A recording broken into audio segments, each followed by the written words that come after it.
Сәлеметсіздер ме достар, сіздермен мөлдір. Бүгін біз сіздермен бір ғана жұмыртқадан айранның көмегімен осындай көмпиіп, былқылдап шығатын жұп-жұмсақ оладушкиді бірге дайындайтын боламыз. Қараңыздаршы, қандай жұп-жұмсақ әрі өте дәмді болып шығады. Сіздер де міндетті түрде жасап көріңіздер, өте оңай жасалады. Каналыма тіркелмеген болсаңыз тіркеліп, видеоларымды жіберіп алмас үшін жандағы қоңырауша белгісін басуды ұмытпаңыздар. Ең алдымен ыдысымызға бір жұмыртқаны жарып, үстіне қалауыңызша қант саласыздар. Егер тәттіні ұнатпайтын болсаңыздар 2 ас қасық, біз тәттіні жақсы көргендіктен мен 4 ас қасық салдым.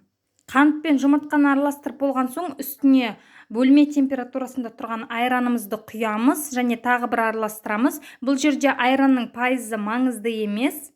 Содан соң ұнымызды електен өткізіп алдын ала дайындап аламыз. Ұнымызды 2 бөлікке бөліп салып венчиктің көмегімен жақсылап араластырамыз. Достар, мен сіздерге қажетті заттардың мөлшерінің барлығын описанияға толықтай жазып өттім. Сол жерден қарап міндетті түрде сіздер де жасап көріңіздер. Тағы да айта өтейін, айран міндетті түрде бөлме температурасында тұруы тиіс, жылы болуы тиіс. Мінеки бізде осындай сұйықтықтағы консистенция пайда болады. Енді дәл осы сұйықтығымыздың үстіне аздаған ванилин немесе ванильный сахар және де жарты шай қасық ас содасын қосып жақсылап бір араластырамыз. Дайын болған массамызды 10 минутқа қойып қоямыз. Оған дейін біз табамызға азғана май құйып, табамызды қыздырып аламыз. Мінеки 10 минут уақыттың ішінде біздің массамыз осылай көмпиіп, әрі қоюлана түседі.